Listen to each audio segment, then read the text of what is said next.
বিসমিল্লাহিররহমানিররহিম। তোমার নাম পরিচয় দিয়ে নিচ্ছি। আমার নাম মোহাম্মদ জসিম-উদ্দিন, প্রভাষক পদার্থবিজ্ঞান, সরকারি সুন্দরবন আদর্শ কলেজ, খুলনা। আমাদের আজকে যে বিষয়ে আলোচনা করব অনার্স তৃতীয় বর্ষের solid state physics lattice composite বিষয়। এখানে একটি প্রশ্ন আছে, একটি পারমাণবিক রৈখিক ল্যাটিসের গতির সমীকরণ প্রতিষ্ঠা করো এবং কম্পনের কম্পাঙ্ক রাশিমালা প্রতিপাদন করো। এই বিষয়টি দেখানোর আগে এখানে কিছু ম্যাথমেটিক্যাল কিছু সমস্যা আছে, সেগুলো একটু আমরা ফেস করার চেষ্টা করি। যেমন এখানে একটা সমীকরণ দেওয়া আছে un equal to u0 e to the power I omega t minus k n a। যদি এটাকে আমরা একবার ডিফারেন্সিয়াল করি তাহলে un ডট দিয়ে আমরা লিখি, লিখলে এটাকে e to the power I theta পাওয়া যাবে এবং অতিরিক্ত এই থিটাকে করতে গেলে এইটুকু আছে দৈর্ঘ্য কে এন এর দৈর্ঘ্য, এখানে থেকে আই ওমেগা টি, এইটুকু করলে আমরা পাই আসছিল আই ওমেগা। পুনরায় আবার যদি ইউএন ডবল ডট এটিকে যদি আমরা এটিকে আবার ডিফারেন্সিয়েট করি তাহলে আমরা এখানে পাবো পুনরায় আগের মতোই e to the power i theta, আর এখানে আগে আই ওমেগা ছিল, আবার আরেকটা আই ওমেগা যুক্ত হয়ে এখানে চলে আসলো আই স্কয়ার ওমেগা স্কয়ার, মানে ইউএন মাইনাস ওমেগা স্কয়ার, এখানে আই স্কয়ার ইকুয়াল টু -1 এভাবে পেয়ে আসছি। আবার যদি আমরা এখানে ইউএন প্লাস 1 এটা যদি করতে চাই তাহলে আগে যে সমীকরণটা আছে সেটা শুধু হচ্ছে n এর জায়গায় n প্লাস 1 বসাই দিলেই আমাদের হবে, আর সবই ঠিক থাকতেছে। আবার ইউএন মাইনাস 1 এই অংশটুকু থেকে আমরা omega t minus K n minus 1 a, অর্থাৎ n এর জায়গায় n মাইনাস 1টা এখানে বসাই দিলে হচ্ছে। যদি আমাদের সমীকরণটা এরকম আকারে থাকে m u to the power 2n dot বেটা un plus 1 un minus 1 minus u2n এরকম থাকে, তাহলে আমরা m un ডবল ডট থেকে আমরা পাইছি un ওমেগা স্কয়ার, এখানে un omega square minus n, পরবর্তীতে বেটা un প্লাস 1 এর মান আমরা একটু এখানে পেয়ে আসছি, এখানে বসাই দিলাম un মাইনাস 1 এটুকু মান আমরা এখানে বসাই দিলাম, তারপরে এটুকু 2n সেটুকু আমরা বসাই দিলাম। এটুক থেকে কমন নিলে তাহলে আসলে আমরা এখানে y omega t minus k n a, এটুকের মধ্যে বাকি থাকে আসলে e to the power minus i k a এটুকু থাকে। পরবর্তী অংশ থেকে মানে e to the power plus a minus plus i k a এই অংশটুকু থাকে, আর এখান থেকে -2 থাকে। এরপরে আবার এখানে আবার un e টু দি পাওয়ার 0 এটা প্রথম অংশ থেকে আমরা দেখে আসছি যে এটুকের মান আছে un টা বসাই দিলে আমরা এই অংশটা পাই। আমাদের আরো কিছু ব্যাখ্যা আছে, যেমন ধরে আমরা আরেকটা অংশে যাই যে e to the power i k by 2 এর হোল স্কয়ার, এটাকে করলে আমরা সাধারণ মানে দেওয়ার চেষ্টা করি যে এটার উপরে square, i square k square a square by 2 square, এরকম না, e to the power square শুধুমাত্র e টু দি পাওয়ার 2 এর আকারে আসবে, e to the power 2 i k by 2, ফলে আবার এই 2 কাটা যাচ্ছে e to the power minus i k, e to the power i k এই অংশ পাই। আরেকটা জিনিস আমাদের দরকার, e to the power i theta, মানে এটা সূত্র হচ্ছে sin cos theta plus i sin theta, e to the power minus i theta cos theta minus i sin theta, এখানে মাইনাস এই মাইনাসের সাথে মিল আছে, এটা যদি মাইনাস করি তাহলে আমরা পাবো e to the power i theta minus e to the power i theta সমান 2i sin থিটা। যদি এটাকে আমরা হোল স্কয়ার করি তাহলে আমরা পাবো 4i square sin square theta, i square সমান -1, সেখান থেকে আসছে -4 sin স্কয়ার থিটা। এবার আমরা পুনরায় আমাদের যে মূল যে প্রশ্ন সেখানে চলে আসি। আমাদের ছিল একটি এক পারমাণবিক রৈখিক ল্যাটিসের গতির সমীকরণ প্রতিষ্ঠা করো ও কম্পনের রাশিমালা প্রতিপাদন করো।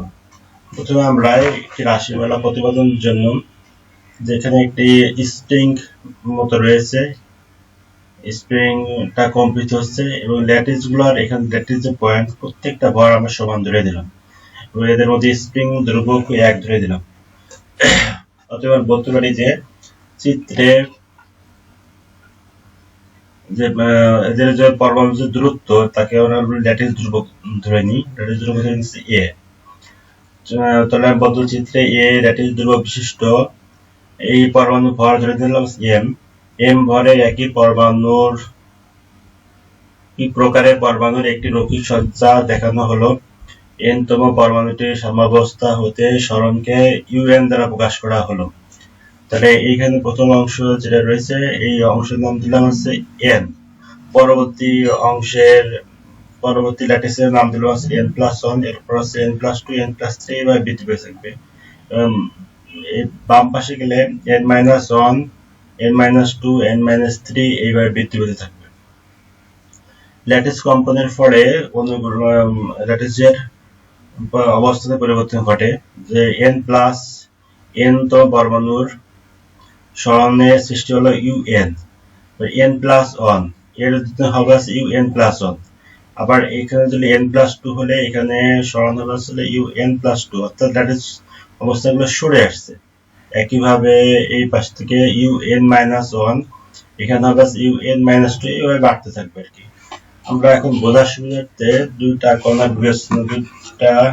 আশেপাশে দুটো কণার বিবেচনা করবো। এটা মূল পরমাণু, এটার পাশেরটা এবং এই পাশেরটা, দুইটা এই তিনটা নিয়ে আমরা বিবেচনা করবো।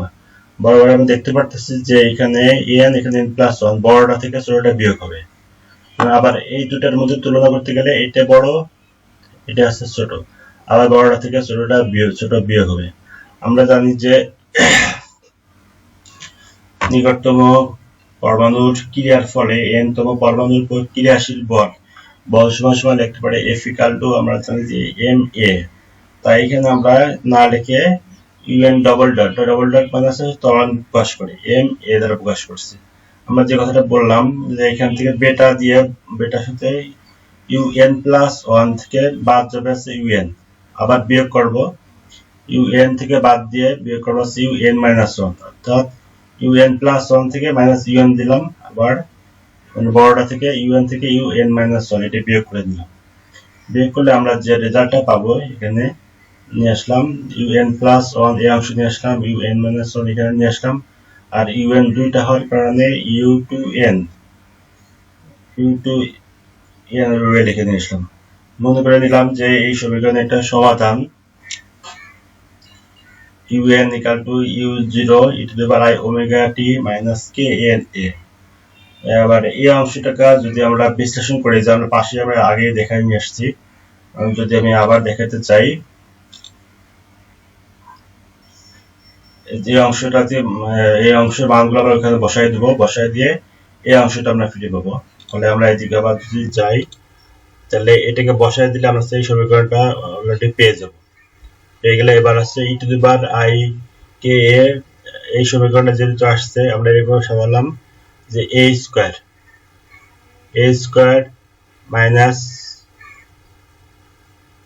-2ab + b স্কয়ার, এটাকে যদি আমি হোল স্কয়ার আকারে লিখি তাহলে আসলে এটা a আকারেই আসবে। e⁻2 এই 2 কেটে যাবে, অর্থাৎ e⁻ik থাকবে। আবার যদি এখানে স্কয়ার করি, এখানেও আমরা দেখাতে পারি যে এই 2 কেটে যাচ্ছে, আর 2ab -2ab দিলে এই অংশ 2 দিলে ab অংশ লিখলে যেটা হলে e⁻0 হয়ে 1 হয়ে যাবে। যে অংশটা আমরা আবার যদি দেখাই, এই অংশ থেকে মানে এই অংশটা রিফ্লেকশন আমরা এখান থেকে আসছে, স্কয়ার করলে e⁻2ik e⁻ik এই রিফ্লেকশনও দেখে আসলাম। এরপরে যদি আমরা এলাবোরেট করতে যাই, আবার এটাকে করলে আবার 4 e⁻θ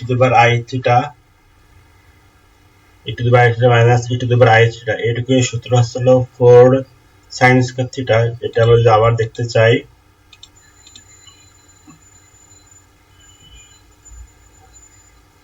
i⁻θ হোল স্কয়ার করলে 4 sin² θ এই অংশটা আমরা দেখে আসলাম। তাহলে এটা হোল স্কয়ার করলে 4 sin² θ এভাবে পেয়ে আসলাম। এবার ওমেগা স্কয়ার সমান দেখতে পারি যে 4β/m, এই m টা পাশে সরে আসলো, আর sin² km, তারপরে ওমেগা এর মান যদি আমরা স্কয়ার থেকে যে ওমেগা আনতে চাই তাহলে +/4β/m স্কয়ার উঠে গেল sin k/2। আমরা জানি যে কৌণিক কম্পাঙ্ক বা ফ্রিকোয়েন্সি এটা নেগেটিভ হয় না, যে কারণে এটাকে আমরা মড চিহ্নের মধ্যে বসাবো। যদি আমরা এটাকে মড চিহ্নের মধ্যে বসাই তাহলে এটাকে আমরা এভাবে লিখতে পারি। আর এই যে সম্পর্কটা একেই বলতেছেন বিস্তৃণ সম্পর্ক। আমাদের পরীক্ষা মাঝে মাঝে এটুকু আসে, সাথে আরো অন্যান্য অংশগুলো যুক্ত করে দেয়। উপরের সমীকরণে ডাব্লু ও কে এর গ্রাফ অন্যান্য কে এর গ্রাফ হবে, কারণ হচ্ছিল এখানে বেটা স্থির, ভর স্থির, তারপরে ল্যাটিস ধ্রুবক স্থির এবং 2 স্থির। শুধুমাত্র এখানে পরিবর্তনশীল হচ্ছে ডাব্লু এবং আসছিল কে, অর্থাৎ এখানে বলা হচ্ছে ডাব্লু আর কে আসছিল পরিবর্তনশীল, অন্য সবগুলো পদের মান স্থির। সাইন গ্রাফে আমরা ঋণাত্মক অংশটা বাদ দিব। আমরা জানি যদি এটা কে টেন্ডস টু 0 হয় তাহলে sin k/2 একে আমরা লিখতে পারি k/2 আকারে লিখতে পারি। অর্থাৎ sin 0 ডিগ্রির মান ধরে sin 0 ডিগ্রি মান 1 0 0 k টেন্ডস টু 0 এটা মান k/2। যদি এভাবে লিখি আমরা sin 4 বেটা mka/2, তাহলে ওমেগা আর কে এর মান পরস্পর সমানুপাতিক। এই চিত্রটা আমরা যদি দেখাই, যদি এখানে এবার সাইনের গ্রাফ এখন দেখানো হয়েছে, সাইনের গ্রাফ নেগেটিভ অংশ দেখানো হয়নি, যদি এই অংশটা আসলে সরল রেখার মতো হবে। এখানে এই যে প্রথম অংশটুকু এটা হচ্ছে সরল রেখার মতো হবে, এবং এই সরল রেখার সর্বোচ্চ মানটা কোথায় যাবে? আমরা জানি সাইনের সর্বোচ্চ মান হচ্ছে 1। সেই অংশটাকে লিখতে যদি যাই ডাব্লিউ ম্যাক্সিমাম সমান সাইন 4 বেটা বাই এম, অর্থাৎ সাইনের মান যদি আমি 1 ধরি তাহলে এই সাইনের অংশটা থাকতেছে না। তাহলে k/2 ইকুয়াল sin π/2, এখানে π/2 হলো 1, তাহলে এই পাশ থেকে π/2 sin দুই পাশ থেকে বাদ পড়ে যাবে, তাহলে k ইকুয়াল থাকবে π/a। এবার যদি x চিত্রকে আমি লিখতে চাই তাহলে যে ম্যাক্সিমাম মান আছে π/a, তো ওমেগা ম্যাক্সিমাম আছে π/a। ঠিক আছে, এটাকে যদি পরে যখন আরো বিস্তৃত করি তাহলে আমরা এখানে বিলিয়ন জন পাবো। এখানে -π/a থেকে +π/a, এটাকে বলতেছি আমরা প্রথম বিলিয়ন জন, এবং পরবর্তী π/a থেকে 2π/a, এখানে π/a থেকে -2π/a, এই অংশটাকে বলতেছি আমরা তৃতীয় বিলিয়ন জন। এবার আমাদের চিত্র থেকে আরো বিষয় আনতে পারি যে দশা বেগ এবং গ্রুপ বেগ। যদি আমাদের এই চিত্রটা এইভাবে চলে আসে, ঠিক আছে, তাহলে এই w/k এই অনুপাতকে বলতেছি আমরা দশা বেগ, এবং গ্রুপ বেগ আরেকটা বলতে d/dk। যদি আমাদের এই বক্র অংশ যদি আমরা স্পর্শক টানি তাহলে এই d/dk এর অনুপাতকে বলছি আমরা আসলে গ্রুপ বেগ। এটাকে যদি আমরা আরেকটু বিশ্লেষণ করতে চাই, এখানে দুটি তরঙ্গ দেওয়া আছে, প্রথমে একটি তরঙ্গ দেওয়া আছে, পরে আরেকটি তরঙ্গ দেওয়া আছে। এটি উপরিবর্তনের ফলে এখানে যে তরঙ্গটা সৃষ্টি হচ্ছে, ভিতরে যে তরঙ্গটা সৃষ্টি হচ্ছে, এই তরঙ্গের এই অংশটুকু বলে আসলে ভিপি বা আসলে ফেজ ভেলোসিটি। আর এই অংশটুকু যে ছেদ করা অংশটুকু যদি আমরা এবার ছেদ করাই, এরপরে যেটা পাবো সেটা আসলে আমাদের গ্রুপ ভেলোসিটি আকারে পাবো। অর্থাৎ এখানে লেখা আছে যে অংশগুলো বলে আসছি, প্রথম বিলিয়ন জন ছিল π/a থেকে -π/a থেকে +π/a, দ্বিতীয় বিলিয়ন জন π/a থেকে 2π/a, π/a থেকে 2π/a। দশা বেগের কথা বলা w/k, গ্রুপ বেগ পেলাম vj সমান d/dk। আর যদি ভিপি আর ভিজি সমান হয় তাহলে আসলে এখানে কোনো ডিসপারশন হবে না। যদি এটা স্ট্রেট লাইন হয়, সাইন তরঙ্গ না হয়ে স্ট্রেট লাইন হয়, তাহলে সেখানে কোনো তরঙ্গ বিচ্ছুরণ হবে না।